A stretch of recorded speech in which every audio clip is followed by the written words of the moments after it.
School After Hours podcast, where we talk about all things related to out of school time programming and education. I am your host, Jay Lee, and today is going to be our special edition because we are here, as you see, at Boost Conference in Palm Springs. So, for our wonderful audience, thank you for being here with us. If you give yourselves a round of applause. Thank you. You all look wonderful. Thank you for participating, and thank you for being here. But thank you for most of all showing up and showing out. I greatly appreciate it. So, with that being said, we're going to go ahead and get started. I have two amazing guests with me today. So, we are going to go ahead and introduce them and give them a little spotlight so they can go ahead and introduce themselves and give us a little bit of background. So, go ahead and start with Ms. Alexis. Hello, thanks, Julie, for having us today. My name is Alexis Steines. I am with the Afterschool Alliance. We are a national advocacy organization based in Washington, D.C., working with about 26,000 after-school programs across the country to provide resources, information to help you advocate for your after-school programs and to make sure that after-school stays funded and supported and part of the national conversation on education in America. And it's great to be here. Thanks for being here.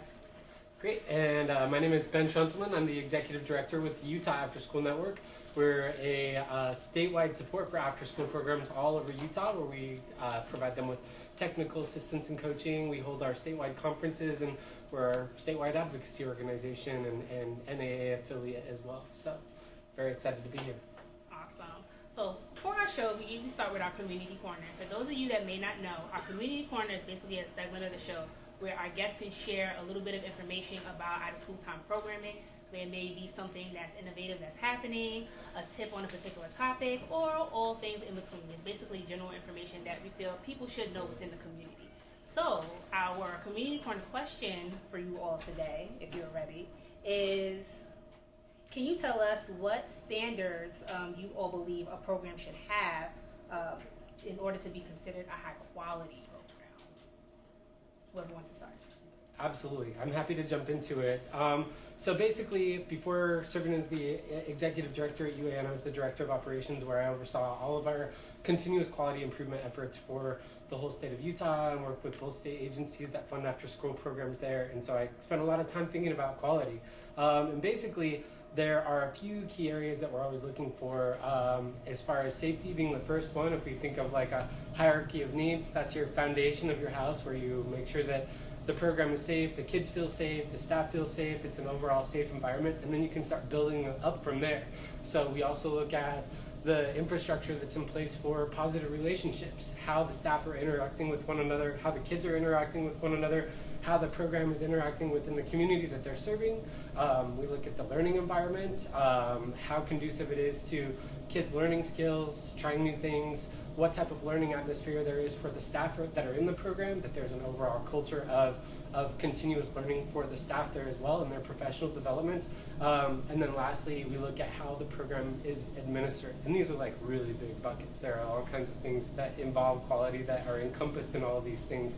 And so a few good areas to look at as far as trying to determine overall quality in the program are like the National Afterschool Association has their core competencies and knowledge, which is really great because they break down specific best practices that support high quality programming. We utilize the Weikert Center's school age and youth program quality assessment tools to do observations in programs, and that looks at 4 areas that are very similar to what I outlined for programs as well. And then almost every state has their own quality indicators as well. So in Utah, we have the quality self-assessment tool that breaks out all those 4 areas that I listed out for you, as well as one that's about continuous quality improvement to make sure a program has the infrastructure in place to support quality development and everything there. So that's the rundown. A rundown of quality practices and programs. Got it. Check. Hit all the boxes. Yeah, I don't know that I actually would have much more to add to that. Ben, I think, described it How do you really follow up? well. How do I follow up with that? But, I mean, a couple of other things that we like to try and keep an eye out for are also things like, is the after-school program providing children with unique and exciting learning opportunities? Is it making sure that it's not replicating what's going on in the school day and being exactly like school, but providing additional opportunities for enrichment or learning where youth can dive into what their interests are?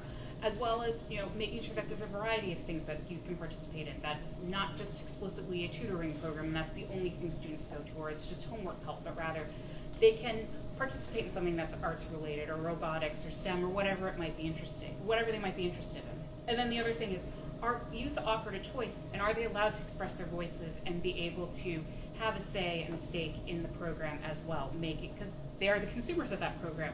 Do they have the ability to be able to add their own thoughts and ideas? Awesome. So let's go ahead and dive directly into our interview. So for us, there are a couple of things that I want us to touch on within this conversation. So one of them being highlighting the innovative things that's happening in out-of-school time programming, being that we are coming out of the pandemic, but also everyone's needs are different, right? So being in DC or being based out of DC, you have a little bit more of a broader scope of our nation's out-of-school time programs and what they can be. But also you being in Utah as well, like from a rural area, you may be able to focus down a little bit more on those students in those environments. So for the time being, can you give us a little bit of your demographics that you serve from the Utah standpoint? Absolutely. So we've got a mix. Utah is a largely rural state. It's similar to California in that it's a big, expansive state, and we've got a mix of both urban and rural programs. We've got an urban core that kind of surrounds our mountain range, which is where we have the most densely populated areas. That's where we see the greatest number of programs. And then we've got rural programs all in the outskirts of all those areas. And so we have slightly different demographics for each of those and the youth that we're serving in those areas.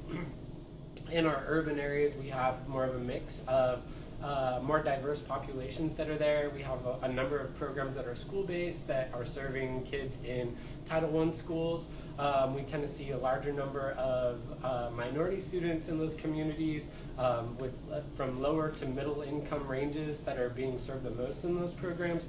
And then in our urban programs, in our rural programs, it's a little less diverse. There are fewer students that are being served in those programs overall, where we might have in a small town called Beaver, there's one program that serves 12 kids in that community, and that's the program that serves that community. Everyone knows that program, everyone is familiar with it, but it's smaller. We also have a number of programs that operate on reservation land down in the southeast region of the state, and those are youth that might be taking a bus 2 hours to get from their house to their school, and their after school program happens on the bus from the school to their house while they're on that ride and everything too. So we've got a little bit of everything in Utah. That is a lot of dedication. Let me start there for a 2-hour ride. Yeah. Give those kids anything that they want. Seriously, yeah, absolutely. And talking about demographics, and Alex, do you have anything to add from a national standpoint? No, not from a national standpoint. Okay. Our organization just try to serve all children and youth. Our primary focus is on advocacy for 21st century programs, but we work rural, suburban, urban, all over the country. Everything. Quarter in every corner of the universe in the world, well, in the U.S. anyway. Yes, in the U.S. So it then brings me to the question of, being that you all seen or have experienced, coming in or coming out of the pandemic, but even being in the pandemic, what are some of the needs that you've seen in your communities or in the communities the most that you can kind of point out across the board? Right. Well, one of the first things that comes to mind for me is consistency and stability for the kids in the communities. There was a ton of fluctuation over the last few years as we were all living in that same boat, and I think that we were all craving those same things. And I think that when it comes to the kids in the communities that we're serving, those needs are amplified. In any program that you're in, if you don't have structure, then it becomes a lot more chaotic. If you're running into behavioral issues or things like that, a lot of times you can pin that down to the structure of your program and how consistent it is and what types of relationships that they have in there. And so we've seen a lot of really tremendous need for more social and emotional support for kids, more support in helping them to build strong bonds and relationships. It was a lot for people to come out of the seclusion if they were at home and learning. And in Utah, we actually only had one school district that was closed entirely through the bulk of the pandemic. Our state was very insistent that the rest of them remained open, and even that dynamic created some interesting divides and stigmas around the different people that were in those different areas. We did see some interesting results as we were looking at national literacy and math tests that were happening and what was going on there, where we saw more students in Utah that were performing at a higher level than the national average.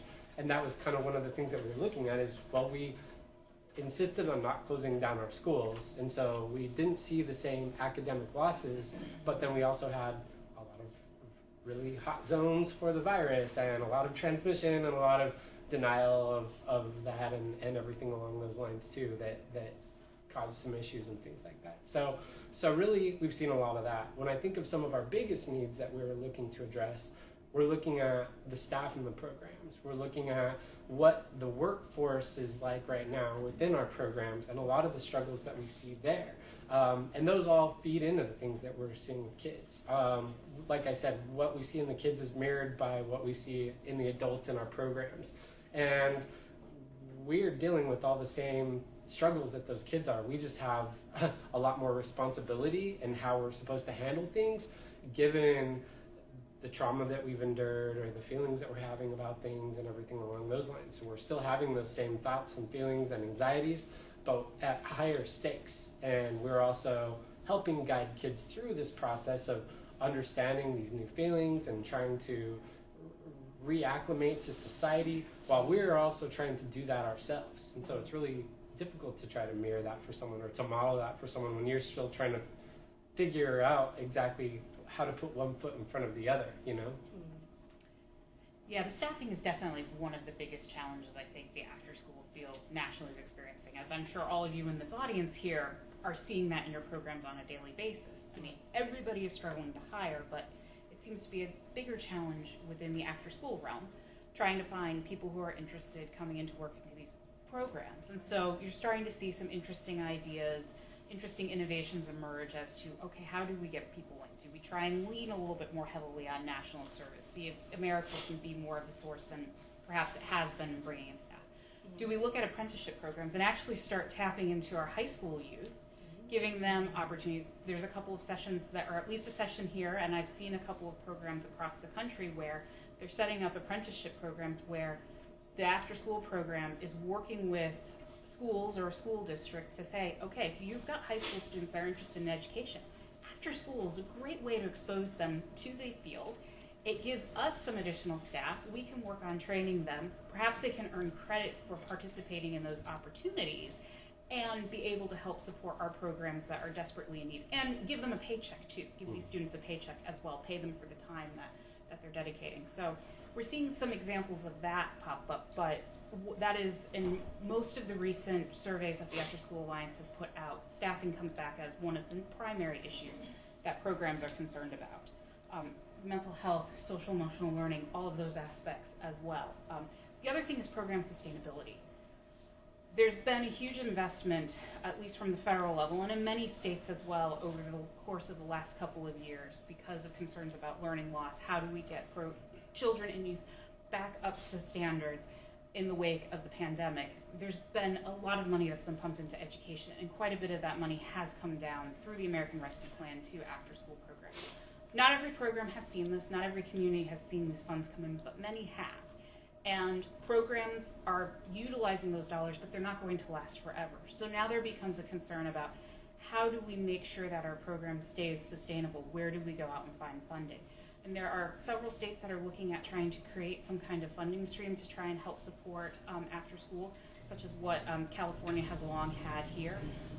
There's a couple across the country that are looking into those opportunities, but also on local levels, trying to find new partnerships and build out new ways and new ideas within communities to bring in additional support. Because one of the things the pandemic did, a silver lining to it, is really highlight the vital need of these programs and the vital work that you all do on a daily basis to support children and youth in your communities.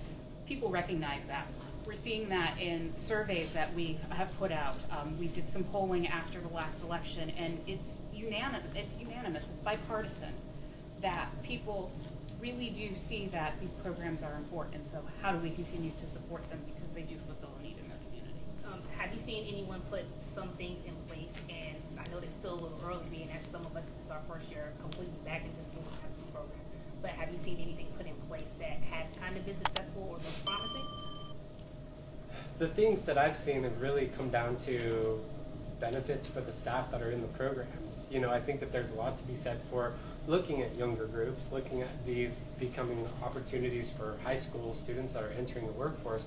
But we also, like, that's not largely the group that is driven after school programming. It's typically people in, you know, they're you know, very young adults up through people in their mid-30s is like the bulk of our workforce that is working in after-school programs.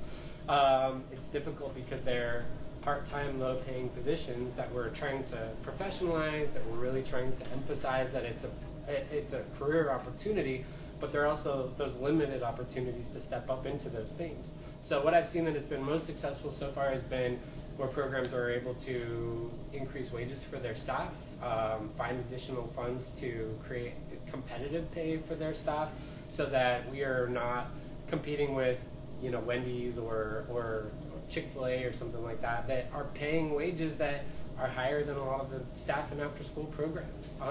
We did a salary and retention study in this last year in Utah to look at if we could connect overall program quality to staff retention and how much staff we're making. And I don't think it'd be any surprise to anybody that, number one, we saw that, like, in the state of Utah, the average staff pay was about $13 an hour. In Utah right now, if you work at Chick-fil-A, you can make $18 an hour. So that's really hard to contend with, that type of thing. And so we also were able to discover that the more highly you can compensate someone, the more likely they are to stick around and be retained in that program. The longer that you have employees in your program, the higher quality the program is, because they're able to take the time to implement those high quality practices and things along those lines. And so for us, it comes down to being able to meet that compensation. I think that something I think is important to point out about this is none of these are new issues. Like, after school programs have always had high turnover. Staff pay has always been an issue. Low hours have always been an issue. Like, if you've ever hired for an after-school program, you know it's difficult to find something that's like not a morning shift, not a swing shift, not an evening shift. We're like right in the middle of all that, and just in the right spot that you can't work another job as well unless it's really early or it's really late or something like that. And so there are all these roadblocks that come into that. So what I've been asking, what are other benefits that we look at? We look at the benefits of the youth that we serve in programs, but honestly, these programs don't just serve the youth that are in these programs. A lot of the staff that are working in these programs are also, we just acknowledge the fact that they're low-paying positions. They're in the low-income demographic. I once took a group of my staff when I was working with Boys and Girls Clubs over to a shelter with the youth that we serve, and they talked about the poverty rate, and it was above what all of my staff made. And we're there at a shelter where people don't have homes, and my staff will look at me and I'm like, I'm in the same boat as you guys are, you know, like the opportunity is just not there. And so we have a value proposition that I think that we're able to offer, where we've demonstrated over the last couple of years, when schools shut down, when child care centers shut down, when everything was closed down, and we had frontline workers that had to be in. I know in Utah it was after-school programs that had the flexibility to remain open, to extend their hours, to get more computers, so kids could do their at-home learning at an after-school program if they needed to. So we were really able to demonstrate, like, we were the grease and the cogs of society. Like, we kept the wheels turning for a lot of people. And so I think that's something that we all have to be really cognizant of, and we can't forget that we help to drive society. Like, you guys help to drive society for a while. You do every day. But it was really apparent for a strong moment there. And so that's something that I think we really have to emphasize as we're bringing up these conversations about staff wages and how to compensate people. I think there's an assumption that after school workers, that it is this, like, oh yeah, it's like a summer thing. It's just, you're a camp counselor, you just show up, you know, but there's so much more to it than that. And we are so much more essential. We're essential workers. Like, we hold up a lot of society in the work that we do, and just empowering and enabling parents to work with the peace of mind that their kids are safe, not to mention all of the many, many benefits we offer to kids. So I think we also have to look at the other benefits for the staff that are in the programs. We can look at volunteerism, and we know that there are certain benefits that people that volunteer a certain number of hours every week or every month, that they're reaping from that. Like, they feel better about themselves, they feel like they're contributing to society. All those benefits are there for people that are working in the after-school field as well. So we have to better dial in on that. If we're working with kids on developing coping mechanisms, that means the staff are going through those same things as well. So how can we better capitalize on those other things that staff have to gain from working in these programs as well, while we're also pushing for them to get a higher wage. But there's a lot that can be gained in the field, and I think we really have to try to amplify that as well. Yes, I mean, raising wages and improving benefits has definitely been one of the key things that has helped retain staff or attract staff to programs in many cases. And I don't know that I have much more to add to that. I mean, Right. you are key to society, essential workers. I mean, we saw that. We did an in-depth look at what we were terming community learning centers during the pandemic, when after-school programs were stepping up, opening their doors, and allowing children and youth to have that safe space to come in, to be able to do their online learning in a place where they had adults that could support them while their parents had to work, because their parents were essential. And so after school has been, I think, recognized as a key cog in society, and as we continue to try and really put the attention on our programs to help with sustainability and help advocate for them, being able to talk about that, I think is really important. Right, and you've all said a good portion of things that we're going to tap into a little bit more as we continue to have this conversation, especially when we talk about funding and how that increased during the pandemic, and also getting the result of, you know, what that funding has been able to do for out-of-school time programming and staff, how professional development has done well, and all those other things. But I do want to shed some light on some other resources or some other needs that they may have. So outside of staffing, what else or what other needs have you seen in communities that they truly need, especially when it comes to resources? Because that's another thing that kind of took a heavy hit during the pandemic as well. Right. Well, I think some of the things that I'd mentioned before, I mean, we've seen increased behavioral issues. I think that we see that echoed in after school. And kids that are struggling with more self-regulation, kids that have some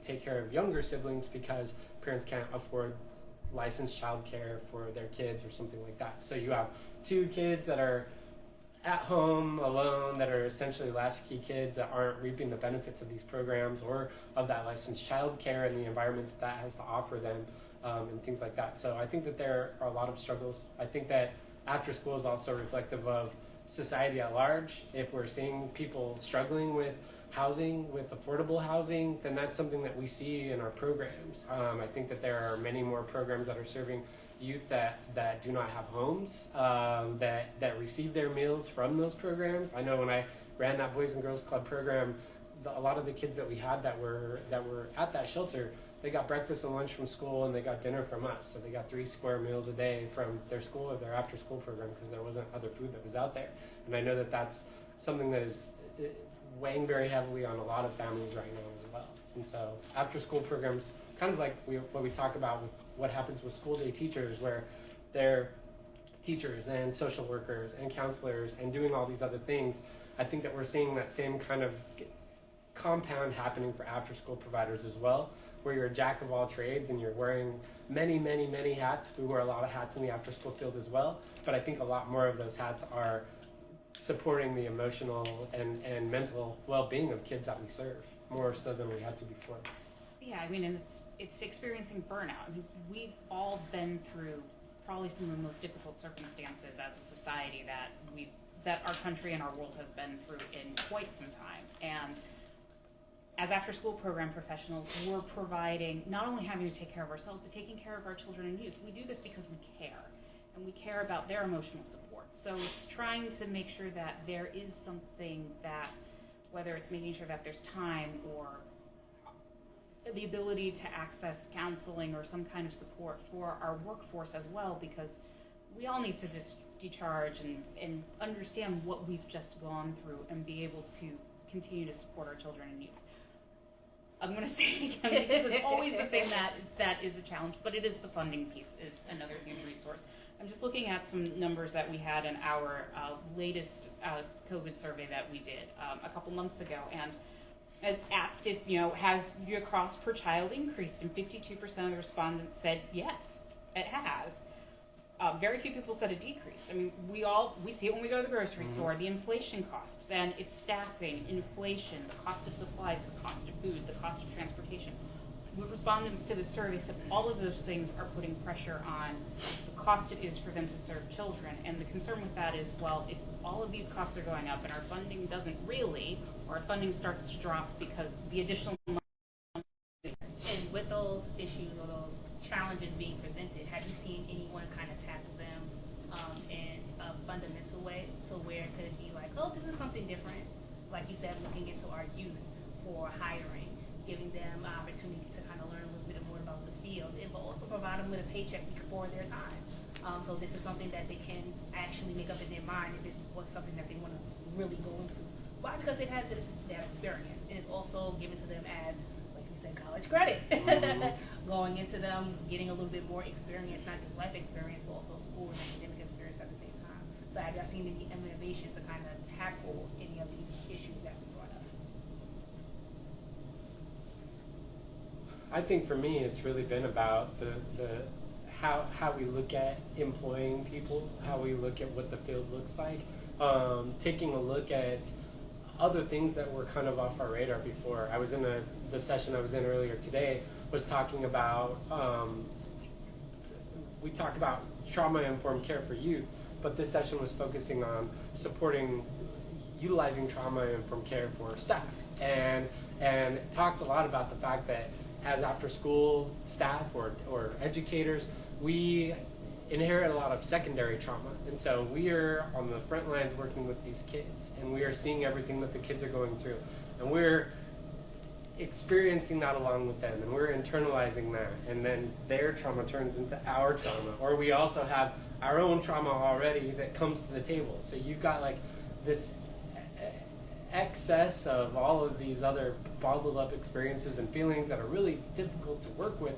So how can we deal with that in the field? What type of work environment can we create where we're acknowledging those things, talking about those things, giving people an opportunity to work through some stuff that's really supportive of them and the things that they're experiencing? Are we creating channels for outlets for them where they can talk about things, or that they know that they're in a safe space to address these concerns, not just pertaining to our kids, but to ourselves and everything that we hear from them? That's something that I think a lot of times we kind of gloss over, because we talk about all the amazing benefits that happen for kids in our programs, but we also don't, I think because we spend so much time really talking about like the glossy and shiny parts of after school, we don't really talk about the parts that are really difficult about it. If you're working with youth that are really struggling with something, or you see in really terrible circumstances, that's a weight that we all carry, that we don't often acknowledge. And if you look at any ad for an after-school position or any poster that after-school staff are, that they're like the beacon of light in that picture for those kids. It takes a lot to shine that bright when you're dealing with so much darkness, right? And so I think that that's a piece of it, is acknowledging that, having that be a part of how we take our approach to after school, giving staff the tools to be able to acknowledge those things and work through those things, even with the kids that they're working with in their programs, making sure it's okay for us to be vulnerable and to learn as adults as well. And I think some of it has also come down to trying to find those critical community partnerships too that can help provide those additional supports. So in some communities, I've heard of programs that have leveraged the hospital or the local hospital or some kind of local health provider that can be able to help provide some of those mental health or behavioral health supports for the staff, but also to link that back to the families as well that need that. Because that's critical too, making sure that these children and their families are able to have access to that as well. So trying to figure out who in the community can help with this, because the after-school program tries to do it all, but needs to bring in those partners and to be able to link people with what they need. Right. So you all talked about money. Cut us a bigger check, in other words. Thank you so much. By nods, I see we all agree. We're all in agreement. Yes. So in talking about money and finance and funding for out-of-school time programming, we've seen a great increase in what we've gotten in the past. So comparing what we've gotten before to what we've gotten to help us get through this pandemic, what are some of the changes that you've seen in programming that's helpful for the field and what you hope stays? Well, so a number of programs that have received funding through the ARP dollars or other funding streams that come through, they've been utilizing that to pay their staff more, to be able to go out and try and provide those greater benefits and recruit people to bring them in. They've also been able to look at various partners that are in their community or various vendors that they can work with to bring in different kinds of programming to engage their students, refresh their programs, bring in some new ideas to try and help make sure that their children and youth that are participating are staying engaged. Yeah, we've seen those same types of innovations. It's been difficult because the funding that's come out has also been limited. It's not sustainable funding, and so that's something that we've really been trying to emphasize to people as well. Is it's great that we have the ESSER 3 and American Rescue Plan funds that are coming into programs, but also you can look at that as a provider and know that those are funds that are going to go away after 2024, and so you can only invest so much into your staff if you're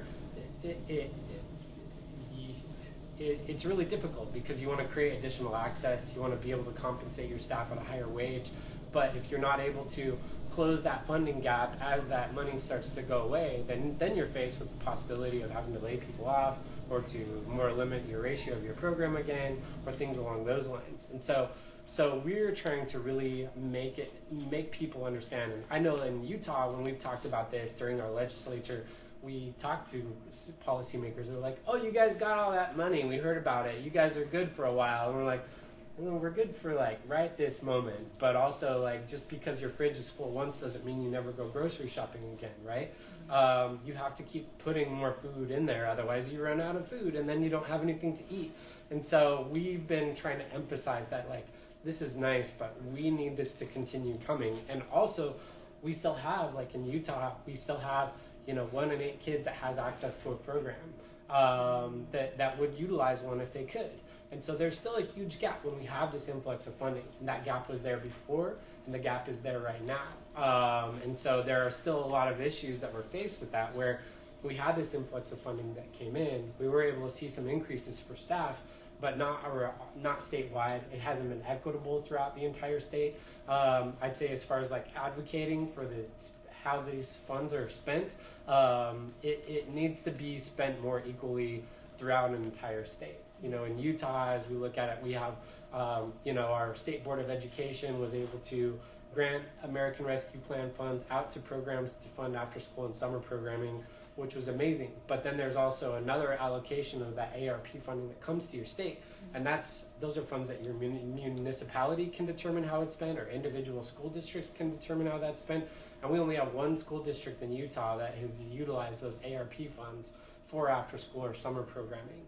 And so there are still some gaps there, and it's not closing all those things. We've seen programs that have received it have invested in some infrastructure stuff because they knew that they couldn't increase the number of staff that they had there.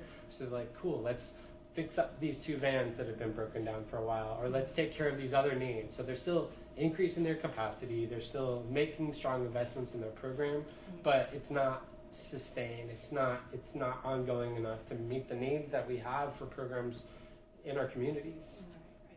I mean, some programs were also able to increase the number of students served, but again, you're looking at when the funding disappears, for so long, how are we going to be able to continue to keep serving those students?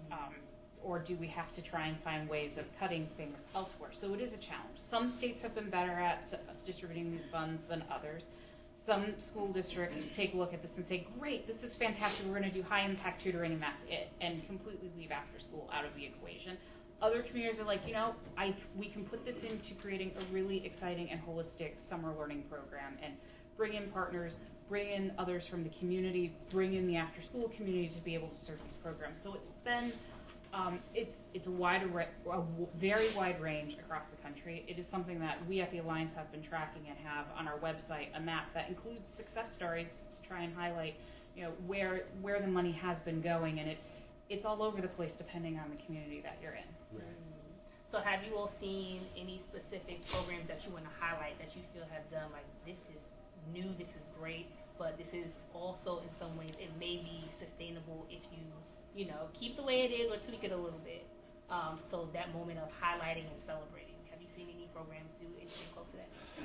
I mean, this is not so much innovative as it is impactful, but we saw one of our municipally run programs was able to drastically increase their staff salaries. And that was the first one in the state that was like, okay, this is what's average for the state. $13 is average. We're going to bring it to the $16 to $18 range.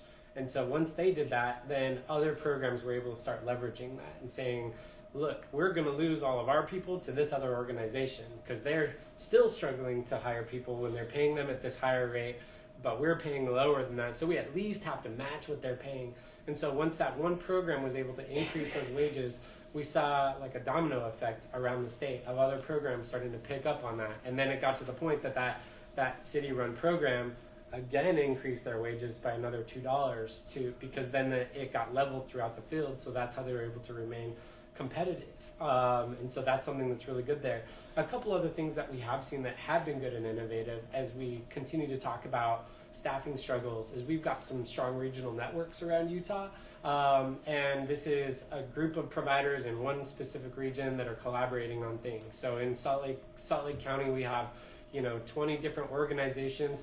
This is their opportunity to come together and collaborate and share notes and share trainings and things like that. We had two organizations, one that struggled to staff during the school year and one that struggled to staff during the summer.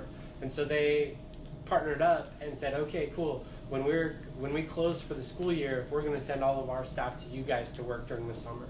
And then when we get back to the school year, they can stay here if they want, but they're encouraged to go back to your program. So their staff are retained, they're consistent in their training, they're still working around the year. A lot of them can be seasonal positions, and that helped to close that gap, and they were able to retain a lot more employees by giving them that year-round opportunity to continue to work as well.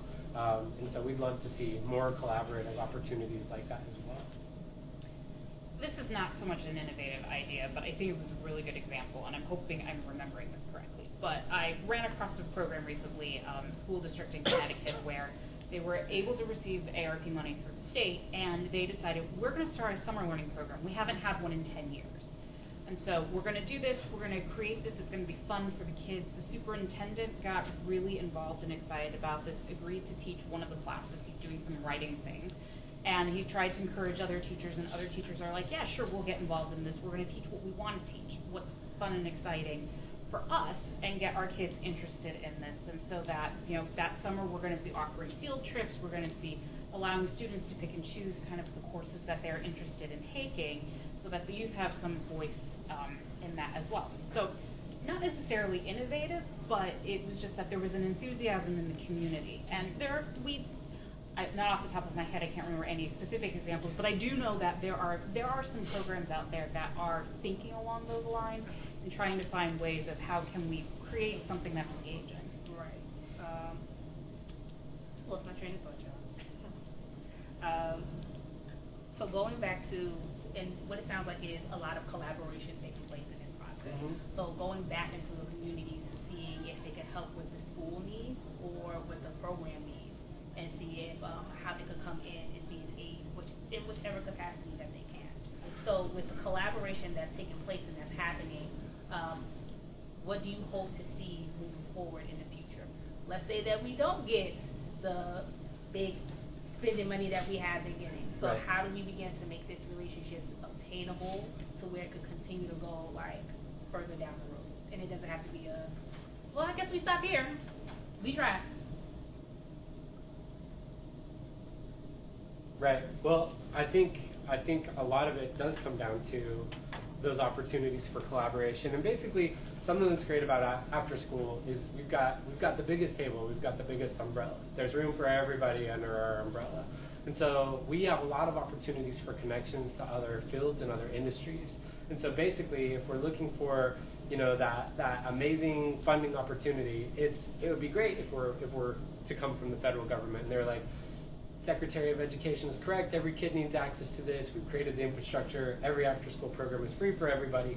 That would be wonderful. I won't shoot that idea down. But if that doesn't happen, I think what we have to do is look at where we can spread our influence, look at where we can build additional relationships, and think about all the things that we touch on in after school, and think about where we can make connections to others in those other areas. So if we're looking at like mental health, we do a lot to support mental health, mental well-being for kids in these programs. And so who can we connect to in our communities that is doing that work, and how can we build up more collaborations with them? If there are services for people in poverty or homeless, what are they doing? We're serving those same kids as well. So let's build some bridges with them. If there are people in the medical industry, if there are people of health and human services, because they all have widespread influence and impacts all throughout our state. And if they see the impacts that we have, then we're more likely to get more pockets of support from them in a number of different ways. What I would love is like during our legislative session, when we have an after-school bill that goes up, to have someone from each of these sectors getting up and being like, oh yeah, we love after-school because they also do this. Oh yeah, we also love after-school because they do this thing.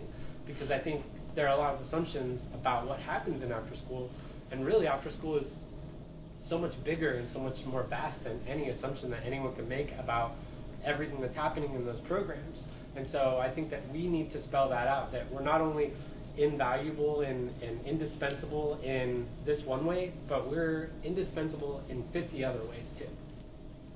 We employ a similar strategy on the national level. I mean, we're not just talking to the Department of Education. We have partners at the Department of Labor. We have partners all across the government in which we're trying to find ways to fit in after school. We talk to the early child care community because they're also doing school-aged care, and that overlaps with after school. So being able to identify and think a little bit outside the box of who it is that we might be able to work with. We'll say one of the hot topics that seems that, at least from our perspective, we've been hearing a lot about in after school is workforce readiness, career tech, career readiness, college readiness, and exploration. And that, I think, is an area of opportunity to really try and tap into, as Ben was saying, into some of these more unique partnerships and bring those people in. Even if the funding goes away, if you have the ability to set up a program, particularly with, if you're working with high school and middle school youth, where they can go in and go explore a career, do an internship, an externship, an apprenticeship, and be able to work with some partner who is going to take those youth under their wing to be able to bring them into that. And then there's some programming that you're doing back in your program, and you've got that business or that company helping to support the work that you're doing. That could be another potential area of growth for after school, and a way to try and bring in some additional partners that you may not have necessarily thought to work with to begin with, and help build out programming opportunities. Unfortunately, there doesn't seem to be an easy solution to any of this, and it will be interesting to see what ideas start to bubble up in the field, as well as we figure out how to navigate moving forward. Right. My close to last question for you is, being that we brought up all of these things and kind of rehashed this, coming out of the pandemic, some of what our needs may be, and all these other things, especially not just when it comes to funding, but our community needs and our student needs. How do we as professionals begin to advocate for those needs, not just on a local level, but also on a state and national level? Like you said, getting in touch with legislation, let them know, like, hey, so you are in these seats, doing these things. How can we get the assistance that we need? How do we go about having those conversations? Well, you could host a Lights On After School event. Do something this October to bring in your local community members, your mayors, your elected officials. You invite your member of Congress to come in and see what it is that you do and why these programs are so vitally critical. Contact your member of Congress, contact your governor, contact your state legislatures. Make sure that they are hearing from you, and they're hearing from you constantly, because you are all the experts. You can go out and talk about what it is that your program does, why you need these extra funds, how this is going to be spent, and that, after school has played such a critical role during the pandemic. It continues to play a critical role as we go through this recovery period, or whatever the new normal is that we're in now. And that, these programs are vital and they're needed, and they're not going to go away, and the need is only going to continue to increase. So being able to take videos, post on social media, have meetings with local leaders showcasing the work that you do. You are all the experts. You can tell the story even better than I can sitting in Washington, D.C., that's for sure, because I rely on hearing from you and what it is that you're doing to be able to go be your voice there. just make sure that you're going out and talking to people and really telling the story of what after school is. Yeah, getting policymakers into your programs, I think, is one of the most impactful things that you can do. We had a bill supporting after school a few years ago that was able to get passed, and we actually had a representative in Utah who had been pretty staunchly, it's astonishing to even say, but we do have some folks that are not supportive of after school programming. We had someone who was staunchly not really in our corner, and he went and helped them serve Kids Cafe in one of their after school programs for one afternoon, and that turned him around. He testified on our behalf when that bill was up because he spent an afternoon in that program seeing what really happened there, and it was a really eye-opening experience for him, exactly what was happening, who was in need there. Like I said, there are a lot of assumptions that are made about what after school is, who's benefiting from it, how badly people actually need after school, and things like that. So I think that, it's this thing that can be kind of taken for granted, where it's like, oh yeah, it's after school, it's there, it's consistent, it's cool, but I think that we have to really help them to see how diverse and powerful and engaging and empowering everything that happens during after school is, and then it's meaningful to their communities. I think something else is continuing to demonstrate the need for these programs. So it's not just us advocating for our programs. Parents carry a lot of weight as we see things happen. We've seen a few fringe parent groups nationally make a lot of big moves in being really loud about things. It's not a majority of parents that have issues with books that are on library shelves, but we've all heard something now about what is happening with books on library shelves. If we were able to get a fraction of the parents in our camp talking about how desperately they need after school programs, as there are parents that are vocal about books they're concerned about being on bookshelves, that would be a really powerful outlet for us to get our messaging out, that we need these programs, that our kids need these programs.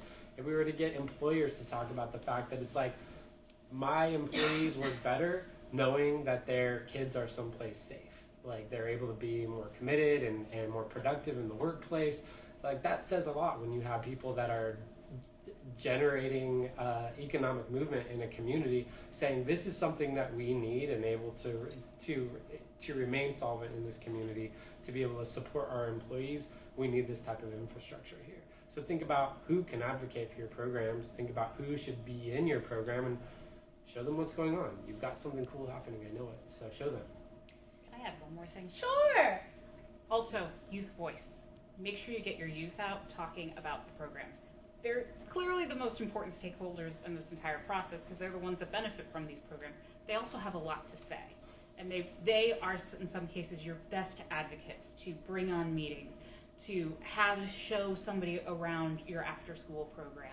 It gives them great leadership experience, but it also gets to really allow them to have those personal conversations about why they love coming to your after-school program and why they continue to come every single day when they could potentially be doing something else. So at this point in time, we're going to go ahead and open up the floor to all of you. And if you have any questions at this time that you want to ask our guests based on the information that they shared, you want to know a little bit more about, the floor is open to you all. So is there anyone that wants to ask a question? Yes. Go ahead. Give us your name and your organization that you're with. Jen Rodriguez. We're Carlsbad Educational Foundation. We run after-school programs for elementary students. You guys mentioned how your experience is that staff are looking for more hours, more pay, things like that, and are really motivated by working all year round. So what our struggle is over here is that we are open all year round, and we don't have staff that want to work all year round. That they're yeah, I'm just gonna take 6 weeks off in summer, even though we're running a summer program. I'm gonna take all of winter break off. So we've done things like higher pay, more hours, full-time positions, things like that. But I think in our area, it's not as motivating. So we're trying to come up with other ideas to keep staff to say hey, I want to work 365 days a year, and I love your program. We do so many things. You know what I mean? Right. I think it's hard to find that balance because that flexibility is one of the things that makes the after-school workforce attractive to people, is knowing that this might be a seasonal opportunity, or this might be something I can, I could think of a dozen different staff from all the time I was running programs who worked for me and then took a break and did something else and then came and worked for me again and then did that like maybe 3 times or something like that. I could think of one employee who worked for me like 4 separate instances across 2 different organizations, you know? And so that's one of the tough things that we have to deal with there. So I would say even in those instances, like as much as you can talk to the people about what their motivation is, what they're in for, what type of commitment you can get from them, the stronger their drive will be to stick around there. When I ran programs, I would always try to talk to my staff about like their personal goals and objectives outside of what they're doing in the program, so that we could think about like, okay, cool, this is what you're pursuing in school, or this is what you're working on personally. These are your overall goals. This is how working in this program can help you to advance that and to move farther along in your life's goals or your personal process or whatever. And I feel like I've always gotten more buy-in from that, because then it's not just about the impacts of having on the kids, but then it's also about their own personal gains and seeing that this overall work fits into their larger scheme and life plan and everything like that. Then they're more willing to understand, like, if I stick this out for an entire year, then X, Y, or Z will come out of it. But it still isn't perfect for as many staff as I feel like I was able to retain by being able to have those conversations. There was always like one like revolving door position where like I've got 3 solid people and one person who's gone. Like I'm always filling that one position. It's never really full, you know. And so and like I said, it's tough too, because these aren't new problems. It just felt like, I feel like it just happened all at once for once, instead of being like, cool, we just are always rotating through people. I know for my own organization, it was like in a 4-month span, like all but 4 of my 12-person team left, you know, and so I know that a lot of people were experiencing that same exact thing, you know, but I can also speak, hopefully others have had a similar experience where once we staff that up, we had another really good, solid, committed group that's able to keep things moving forward, aside from that one revolving door position that we're still always filling all the time, you know? So make those personal connections. It helps with everything that you're doing running your program, as far as mission buy-in, ownership of the program, understanding the objectives, connecting your program objectives with their personal objectives. It helps you all the way around. And the more ownership they have, the more likely they are to stick around. I don't know that I have anything else to add to that wonderful response from Ben. Just wanted to check. Make sure everybody have a conversation. Is there any other questions? Yes, no. If you want to talk more about staff retention, my session tomorrow afternoon with Ken Anthony from Connecticut is the secret sauce, and it's all about employee hiring and retention and stuff like that too. It's at 2:45, I think, maybe. Look at your schedule. He knows better than I do. Awesome. So I didn't see any hands, so since that we don't have any more questions, I'll go ahead and start wrapping us up. So for the end of our wrap up, we usually do a professionals lounge. Our professionals lounge is usually a reflective portion of our show. So I'll have a question for the guests that'll have them dig a little bit back deeper in their mind. And sometimes it's a sense of, if you were able to talk or ask your younger self, or say anything to your younger self about being in this field of work, what would you say? So we're going to go ahead and tackle that one.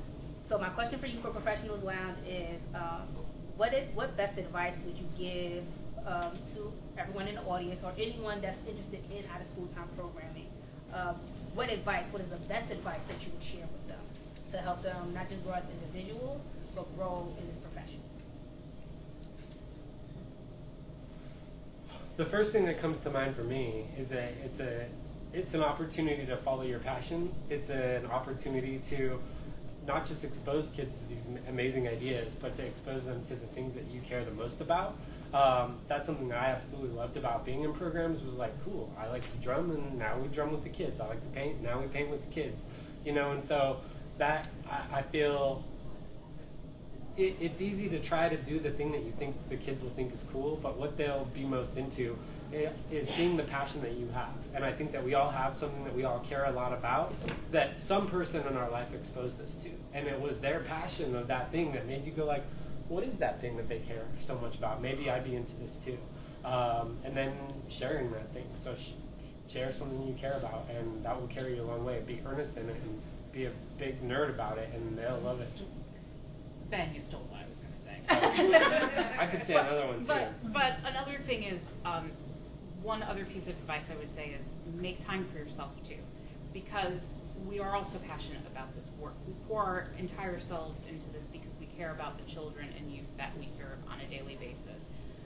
Make sure that you're also taking time to care for yourself as well so that you can be there working with kids every single day and continue to keep up that energy and feeling as if this is something that does give you joy. Just make sure that you're taking that time for your own self-care as well. You don't want to overlook that. I'm gonna give a round of applause because we got to say true because we give so much and so much. We don't always pour back into ourselves the way that we should. So, and I'm taking a sip of that cup because I definitely need to do that myself. So, wrapping it up, I want to say thank you to you all and thank you audience for being here. Go ahead and connect with us online. Go ahead and like and share this out. This will be posted next week. So if you didn't get a chance to fully get a full listen to this conversation, it'll be replayed for you on Instagram through my account, and I also share this out with Boost as well. They'll also have a copy of it and they'll give their further instructions on it. But that is it for now. Thank you for joining us, and I hope to see and talk to you soon. Y'all have a great day, and bye-bye.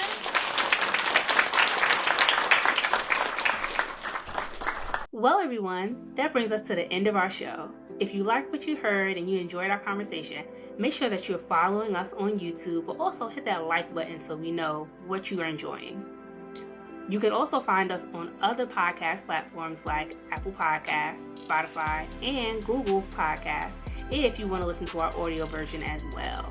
To get more behind the scenes stuff, make sure that you're following us on our social media accounts, Instagram and Facebook at School After Hours. Well, that's all I have for today. In the words of Mr. Arthur Ashe, start where you are, use what you have, do what you can. Until next time, y'all. Bye-bye.